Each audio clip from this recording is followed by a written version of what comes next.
मैं doctor Shyam, associate professor, department of political science, Raja Singh college Siwan.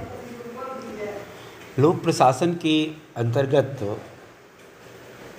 लोक प्रशासन के अध्ययन पद्धतियों के अंतर्गत व्यवहारवादी उपागम पर एक व्याख्यान प्रस्तुत कर रहा हूँ। व्यवहारवादी उपागम एक ऐसा उपागम है जिसका उद्देश्य लोक प्रशासन के अध्ययन को अन्य सामाजिक शास्त्रों जैसे मनोविज्ञान, समाजशास्त्र, राजनीति शास्त्र, अर्थशास्त्र के जो विकसित सिद्धांत हैं, पद्धति हैं, अनुसंधान हैं और दृष्टिकोण हैं, उन दृष्टिकोणों और अनुसंधानों के करीब लाना है। इसका उद्देश्य प्रशासन संबंधी सभी घटनाओं को मनुष्यों के एक ऐसे व्यवहार के रूप में प्रस्तुत करना है जिसका प्रेक्षण कर दिया गया है या जिसका प्रेक्षण किया जा सकता हो। आधुनिक व्यवहारवादी उपागम का उदय 1930 के दशक के अंतिम वर्षों में तथा 1940 के दशक के प्रारंभिक वर्षों में हुआ। यह सामाजिक विज्ञानों में पारंपरिक, ऐतिहासिक और वर्णनात्मक उपागमों की प्रतिक्रिया स्वरूप या विरोध स्वरूप उत्पन्न हुआ। यह उपागम 1960 के आसपास अपने चरमोत्कर्ष पर था। इस दृष्टिकोण ने औपचारिक या संरचनात्मक दृष्टिकोणों को अपूर्ण या अपर्याप्त पाया और व्यवहारवादी दृष्टिकोण को अपनाकर इन दोषों को दूर करने का विचार प्रस्तुत किया।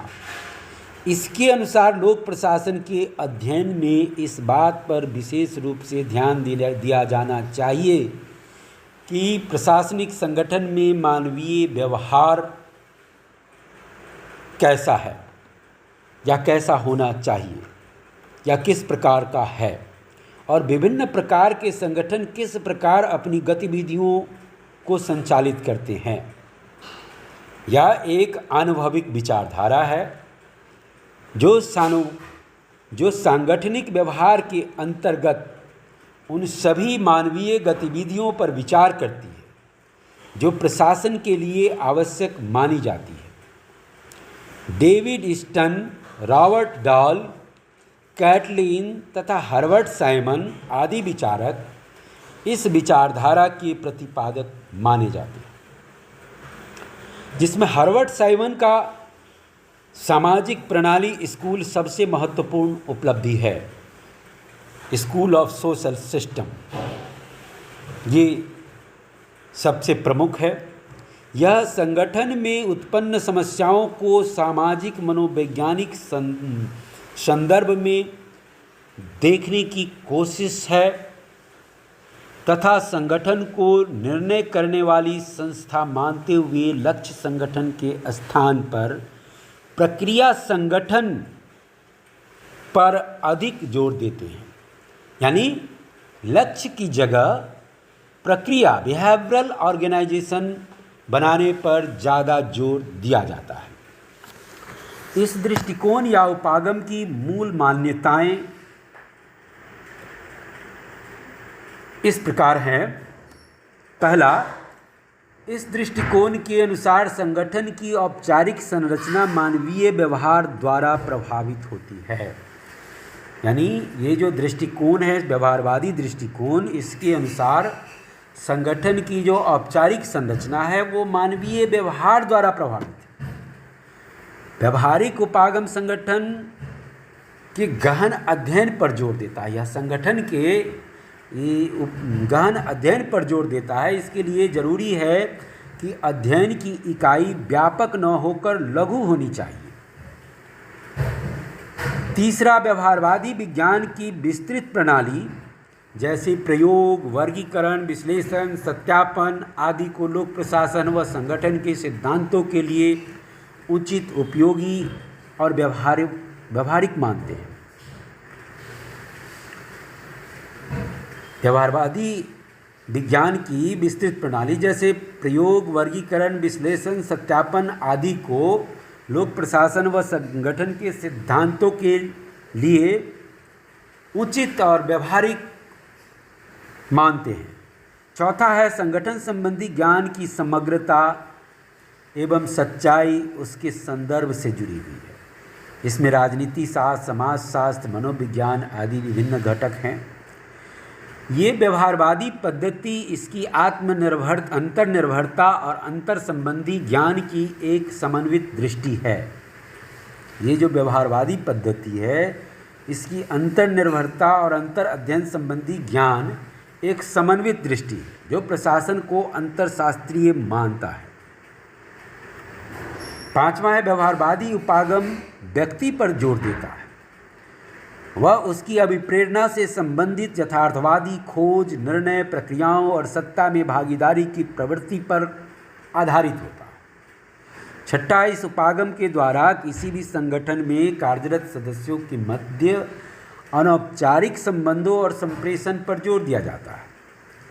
सातवें, इसका चरित्र जो है वो अंतर विषयक होता है और यह अन्य सामाजिक विज्ञानों की पूरी सहायता लेता है। हर्बर्ट साइमन ने संरचनात्मक उपागम का खंडन करते हुए संगठन की निर्णय निर्माण प्रक्रिया एवं मानव व्यवहार का विश्लेषण किया है। साइमन ने निर्णय लेने की प्रक्रिया में 3 चरणों का समावेश किया। पहला, बौद्धिक क्रिया। इसमें निर्णय लेने के अवसर ढूंढना होता है जिसके लिए निर्णयकर्ता के लिए संगठनात्मक वातावरण को समझना जरूरी होता है।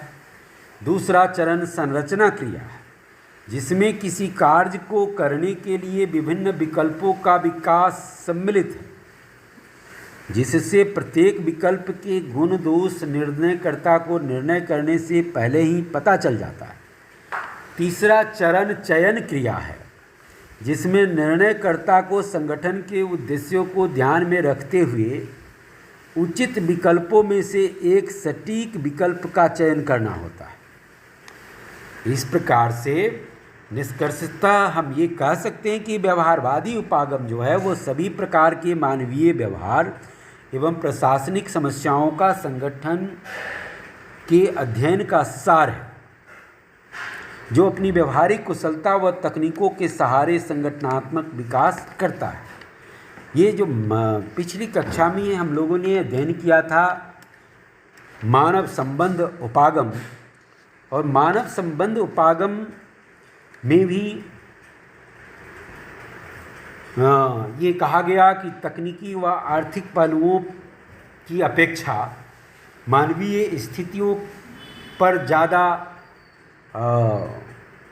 और श्रमिकों से संबंध स्थापित करने पर और श्रमिकों के मानवीय पहलू पर ज़्यादा ध्यान दिया जाना चाहिए। यह व्यवहारवादी उपागम भी इसी के अनुरूप है और इसमें भी मानवीय पक्ष पर, मनुष्य के व्यवहारवादी पक्ष पर ज़्यादा बल देता है और व्यवहारिक कुशलता व तकनीकों के सहारे संगठन के विकास करने पर जोर इसमें दिया जाता है। आज की कक्षा में इतना ही। धन्यवाद।